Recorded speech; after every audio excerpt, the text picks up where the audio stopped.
Hello and welcome to Series 2 of The Drawing Board. I'm Monita Rajpal. Every single one of us has a story worth telling. It's that story that shapes who we are at home and what we bring to our work every single day. It's in the details where we discover the moments that shaped us, the people who inspired us, and the choices that changed the course of our lives. When we start to get to know people on a deeper level, there is an appreciation for all that they bring to the table. So what better way to understand what separates WATG from the rest than to get to know the extraordinary talent that make WATG the world-class architecture and design firm that it truly is. Plus, we have some fun along the way.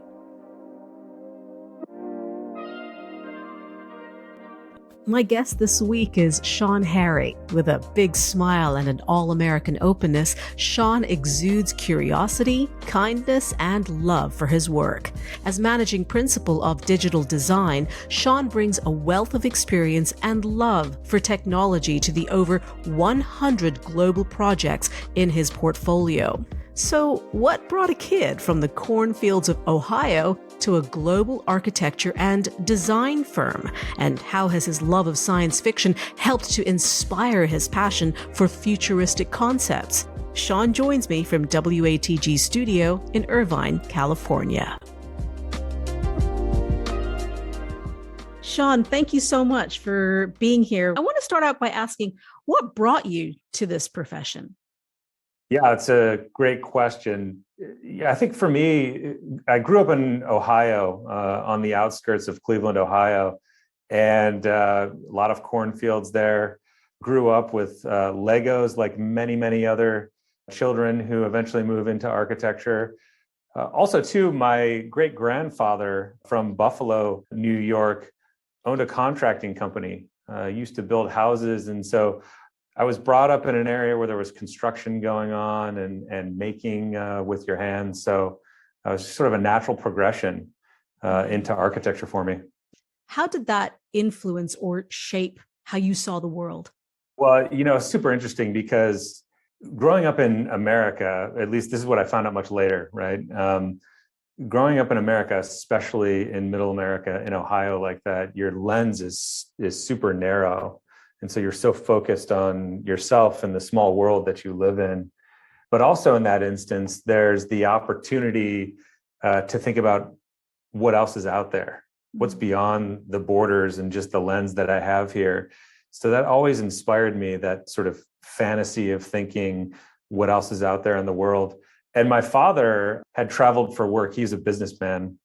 And so he was really into travel, into sales, all over the United States and sometimes outside of the United States. So I always saw him getting up and going and moving and coming back and with all these interesting stories, and he would bring back books and things like that. So yeah, I was exposed to sort of travel and different lenses, I think, early on in life, even though I was in this small area and wanted to break free. I felt like, When I was a kid, I also wanted to travel. I wanted to see and experience so many different things. I guess the prevailing feeling was I always just wanted to get out and do stuff.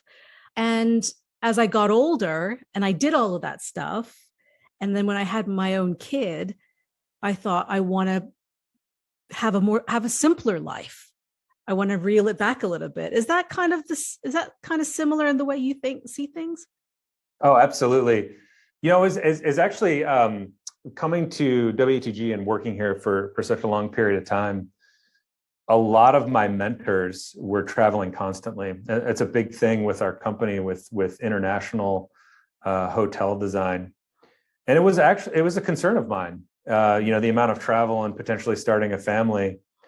But as technology advanced, we found ourselves traveling a little bit less because we could join video conference calls and the clients were open to us not necessarily having to physically be there every single time we gave a presentation. And then COVID just completely amped that up. And so, now we're able to do site visits and site tours with drones that clients have out there and video conference calls. So that's drastically changed our ability to see the world without necessarily having to be there. But I will say in that instance, being there, nothing replaces physically being there and shaking hands of people and talking to people and feeling the site, sensing the site, smelling the site. So that's always going to be necessary. We just don't necessarily have to do it every single month when we're doing a presentation, which I think is helpful, more of a benefit to having a family. It's interesting. I mean, you mentioned the pandemic in this very much a technology-driven world. What have you seen in terms of how we live today and what our needs are? Because when we were locked down, everything got really pared down, didn't it, to what we really needed in our life. And a lot of people started to think about how they wanted to live. How has that shaped or how has that influenced your work today? It's a great question, and one that I continually think about a lot, frankly. For me, when the pandemic started, and I have two young children who are now 10 and 8, my daughter's 10 and my son is 8. And 2 years ago, 3 years ago, being very young, I didn't realize how much I was missing on a daily basis, to be honest with you. Coming into an office 40 plus hours a week, and being home actually made me realize, frankly, how much my wife does for our children at home. And she works too as a photographer, which is even more complicated. So really opened my eyes to how much I was missing and thinking about that in terms of work-life balance a little bit more, which all of us are having those discussions. The great thing is that now we can have this hybrid work environment where we can easily connect from home and work from home. And I think in my work, what is started to really change is thinking about these different lifestyles that we're living and the influence of technology. It's one of the things that I'm moving into more of a technology leadership role in our company overall, and not just on how we deliver projects, design projects, and collaborate with consultants or clients, but also the guest experience of how technology has influenced their lives, and how that's going to influence the hotels of the future, the experiences of the future. I think it's super important to keep our eye on that and always be self-referential in terms of how we experience the world and the things that are changing us in our daily lives. We're also looking at spaces as being multi-purpose, right? Because of the fact that our homes are now offices as well.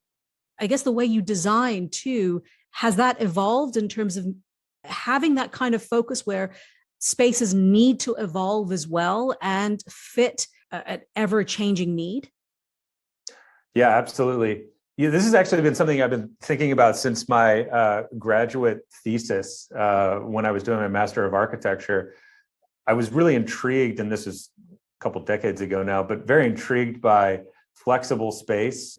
One of the things that I've always found interesting about hotels is the amount of space that potentially goes unused throughout the course of a day, specifically when you're talking about meeting rooms or ballrooms, places and spaces like that. So I've always thought of different use cases and how these could be multi-purpose sort of spaces and flexible spaces.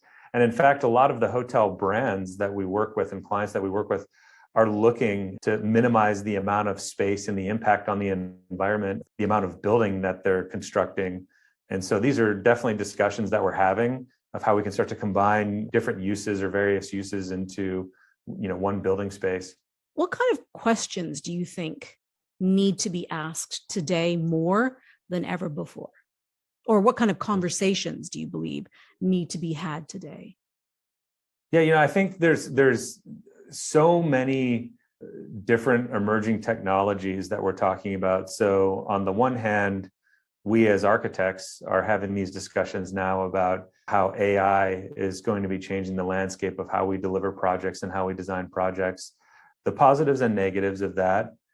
So I think some of the questions there need to be asked, the importance of design technology and how we design and the influence of it. I've always been a big practitioner of taking on emerging technologies and using those, but still, I feel that we need to be able to control those and the human condition and the influence of our human mindset when we design spaces. So I think that's super important. A lot of questions surrounding that right now.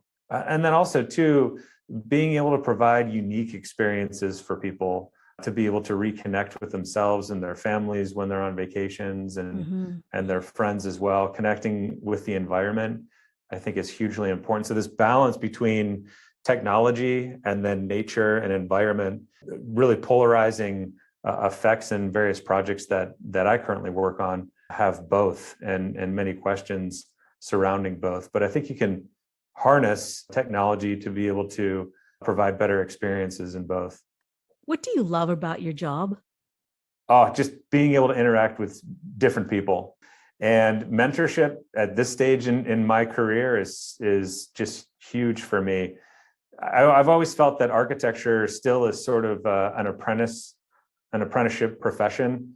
We do learn a lot at university, but experience pays dividends. And if you're able to find great mentors in our profession who take you under their wing, which I've been very fortunate and eager as well to seek out those mentors, it's super important to be able to have a flourishing career. And so at this stage, I'm really trying to pass down as much knowledge and information that I have. So yeah, super, super important to me.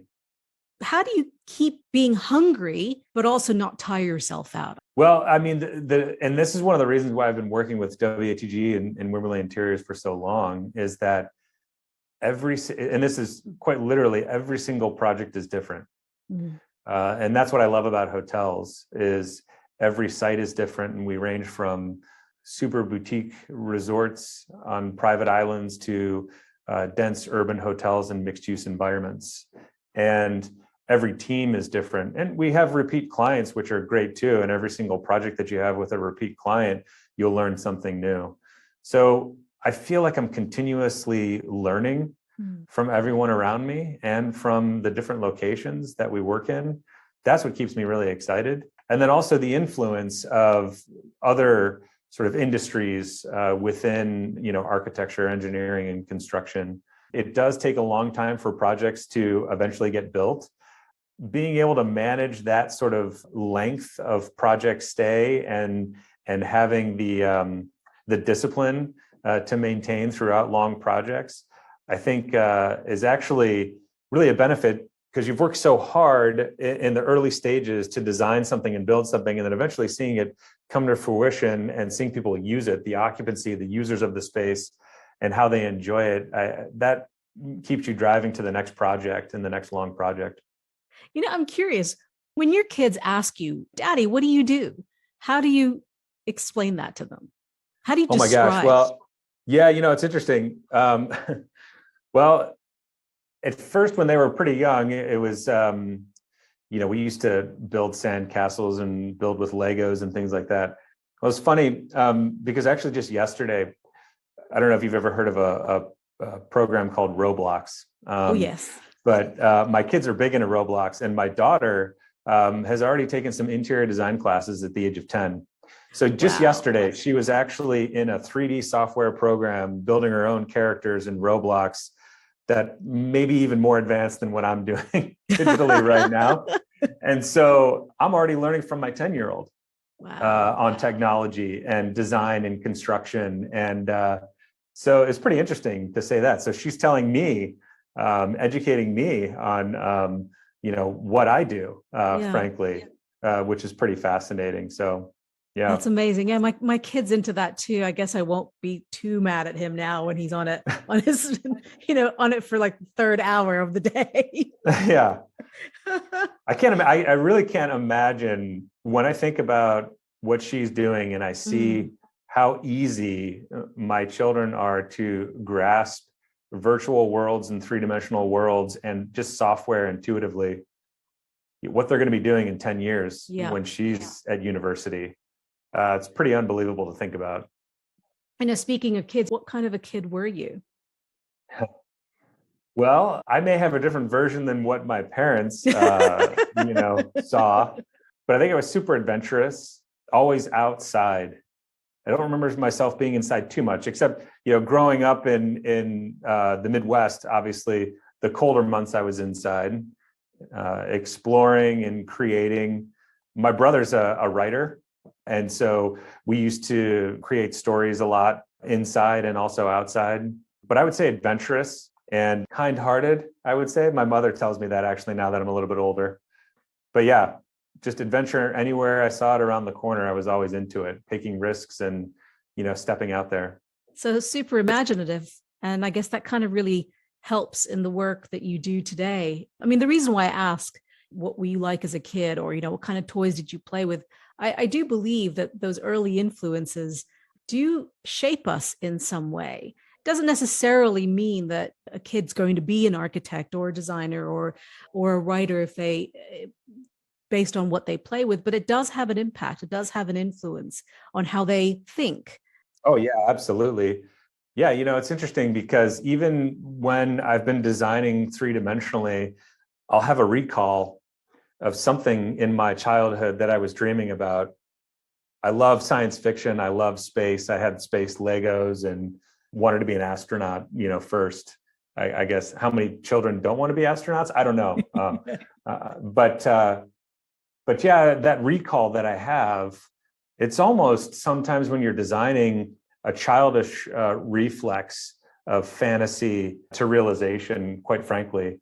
It's nice to be able to have that ability with the types of projects that we work on, because that's what clients come to us for, is imagination and something new and different that other people haven't experienced before. So I landed at quite a good spot to be able to have those childish realizations sort of come true. It's so true. You mentioned your granddad. Who else would you say was the biggest influence in your life?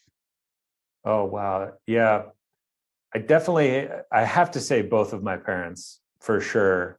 They really steered me in so many good directions on decision making when I was young. I could say that as a parent now, I realize how important it is to pay attention to everything that your child does. And, my parents would continually motivate me to play with building things and get me engaged in other areas of building architecture and design. And so, yeah, I think they were just instrumental in making me successful and finding this path that I'm on Yeah. right now for my career. What was your goal when you embarked on this career? When we start out, even when we're in school, and we know that that's what we want to do, we have a certain vision of certain things that we want to achieve. We have an idea of what we want it to be like. What was it like for you, and how has it panned out? The interesting thing about architecture is it's such a broad profession in terms of what you can specialize in, what type of buildings you can work on and design or detail. And so, going into it at first, I thought I would love to be able to build houses and buildings that people inhabit and touch and feel, and the details that go into it. Areas and places and spaces that everybody spends their daily lives.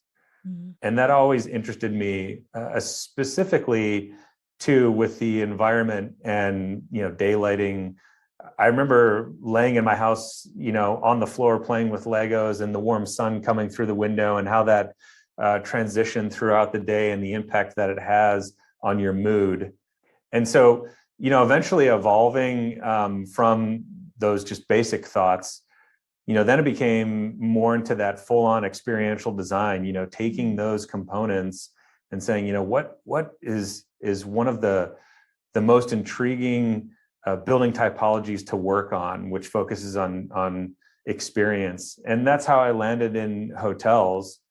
I also had an opportunity, which this was actually really interesting in my career. So grateful for this opportunity to work with a museum exhibit design firm called Metaphor Mm. in London. I lived in London, England for a short period of time. And I was working on the experiential design of a King Tut exhibit in the Grand Egyptian Museum, and just reading layers and layers of books and understanding how Howard Carter uncovered the tomb of King Tut, and the experience of being able to lay that out for the viewer 100 years later, I think was super interesting. So down to that level of detail. So yeah, I mean, experiential to me is what it's all about, and Mhm. everything that goes into it down to the level of details. What do you still want to achieve? Do you still feel like you have to prove something or prove something to yourself? Yeah, actually, at this point in my career, so I feel like I'm pretty much halfway through. I still have a long way to go, another 25, 30 years. And at this stage, I feel like I'm trying to reinvent myself a little bit, Hmm. frankly. And the companies, WATG, Wimberley and Tiers are really allowing me to do that and foster that. And that has this move into design technologies. I've always been an advocate of emerging technology and being able to adapt and be flexible. And so I think it's a whole new chapter of my career that's opened up, to be quite frank, in terms of how this is going to overlay and change the experience or augment the experiences of people with buildings in the built environment. I love that. I love that you are, looking at, like you said, reinventing. And it's again like designs, we as people, we evolve. We have to keep changing and moving and growing, right? You can't stay stagnant and the same. And what a great example that is to your kids, too, for them to know and to see that it's okay to keep changing and to, try something different. Yeah, absolutely.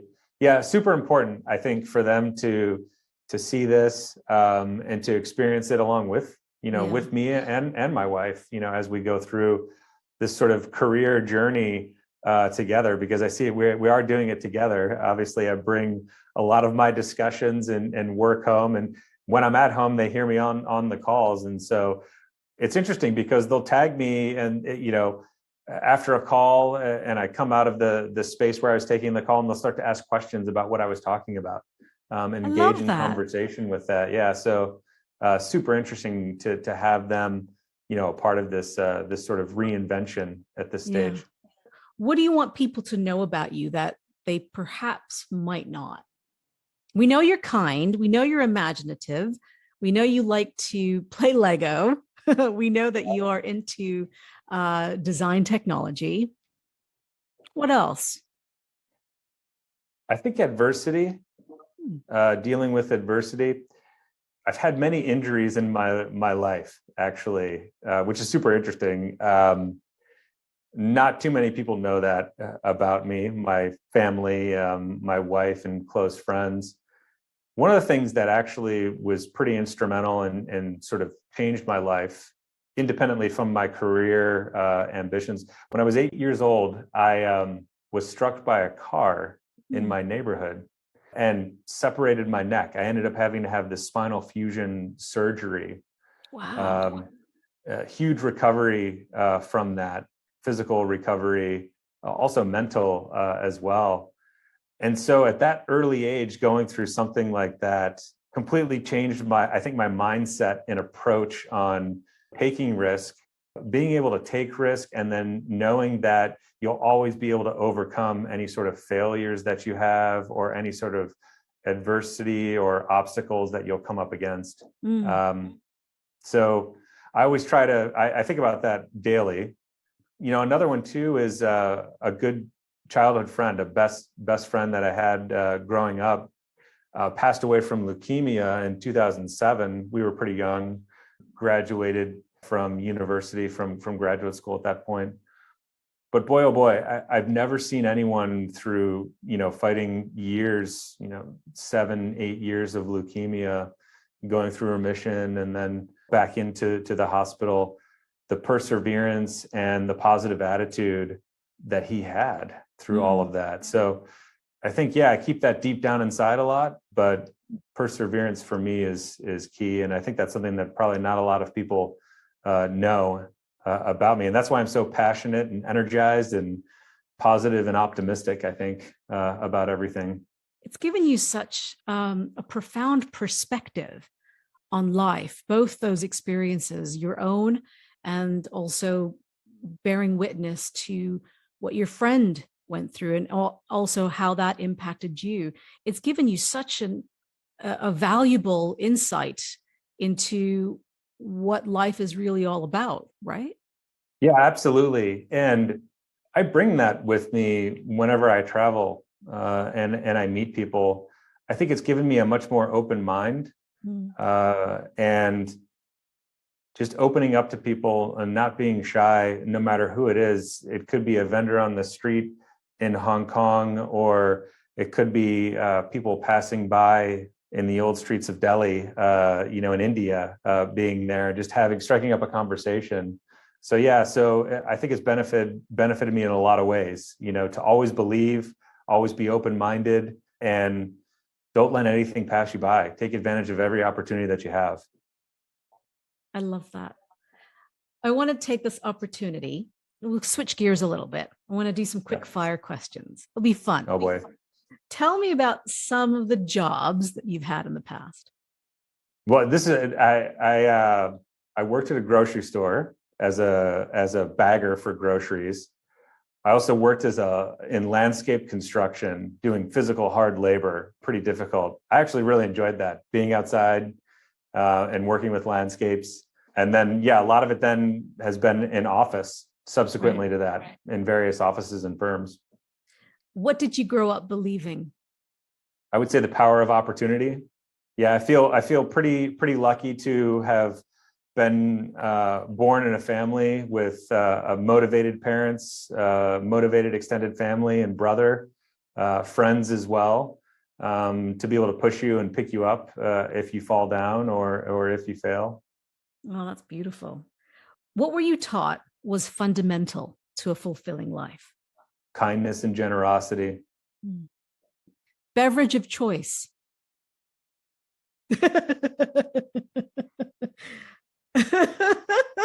That's a really good question.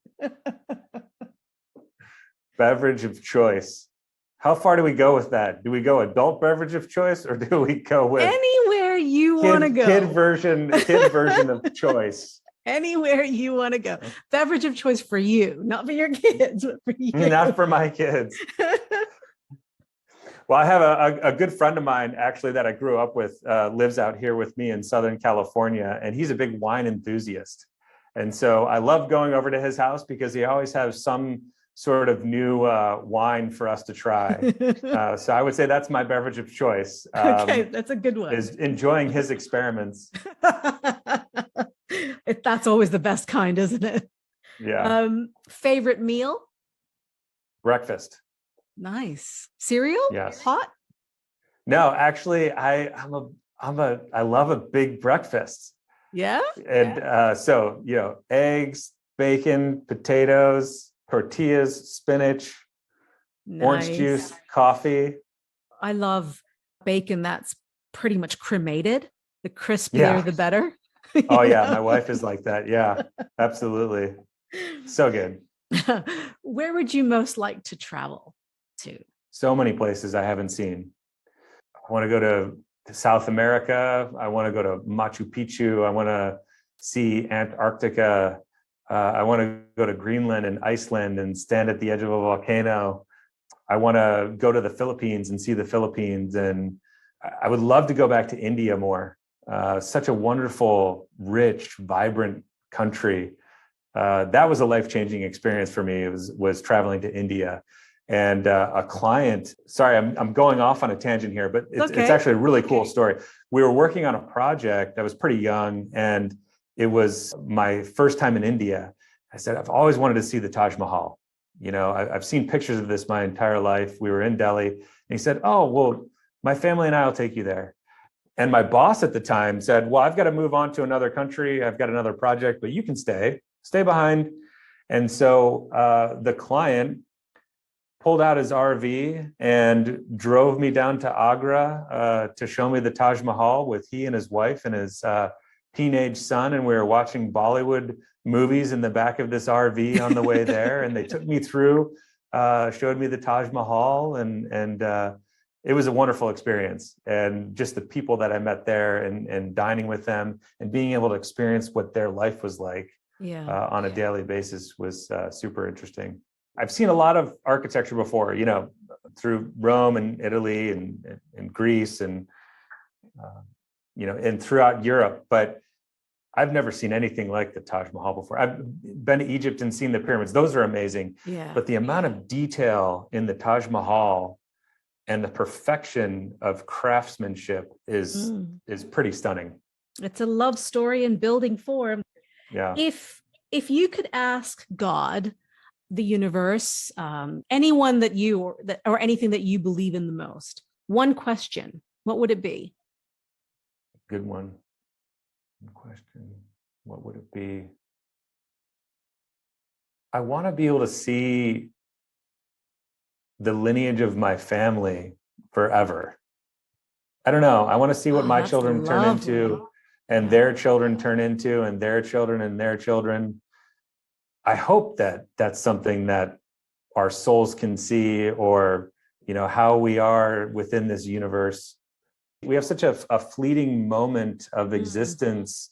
I've always been curious about ancestry and how I've gotten to where I am through human lineage. And I would just love to see beyond me, years and years and years beyond me, after I'm no longer, walking the earth, but in mind and in spirit. That's beautiful. That's beautiful. Completely different question now. What was the dumbest dare you've ever agreed to? Oh my gosh. You say that like there are many. There are many. Yeah. Well, I would say when I was in high school, we had a group of friends that wanted to jump from the top of our high school in the middle of the night. We were like, I don't know, it was something that we were climbing up on top of this gym to see the stars, and a couple of my friends were jumping off, and it was pretty high. I thought I was going to break my legs, but ended up doing it and survived. Didn't hurt myself. But that was a pretty scary moment, being so up high and sort of jumping. But when you're there with everybody else and they're egging each other on, it's something that you're willing to do, I think, when you're caught up in the moment with everyone. Gotta love high school. What feeling are you searching for most when you're working? I would say love. Yeah. Love. I'm so passionate about what I do, no matter what it is. And loving what you do on a daily basis will make it easy. I love getting lost in love in the work that I do. Texting or talking? Well, I think people would prefer I texted, but I'm a big talker. So that's great. I like that. Yeah, very outgoing. I couldn't tell. Fiction or nonfiction? Oh no, you said science fiction, didn't you? Science fiction. Yeah. Yeah. And finally, if you had a superpower, what would it be? Seeing into the future. Is that a superpower? Yeah. I love the notion of time travel. Yeah. Well, wasn't that your thesis at the University of Cincinnati, the one where you won the award, and where you're talking about kinetic it was hotels. It was hotels of the future. Yeah, 2055. What's a hotel going to be like in the future? I love thinking about that. That's why I love science fiction and people's different mindsets. And the interesting thing about science fiction in history is a lot of what people have dreamed up and written eventually comes true. Yeah. I think of the positive thing. I try to think of the positive things in that lineage. Yeah. Well, this has been absolutely brilliant and fascinating and fun. Sean, thank you so much for your time. It's been such a pleasure to meet you and to get to know you a little bit. I hope we get to meet in person one day. Yeah, absolutely. No, thank you so much. Thank you for taking the time. Always excited to share my stories and share my knowledge with anyone who wants to listen. So thank you very much. I really appreciate it. That was Sean Harry, WATG's Managing Principal of Digital Design, speaking to me from Irvine, California. You've been listening to The Drawing Board, a WATG podcast. I'm Monita Rajpal. Thank you for joining us.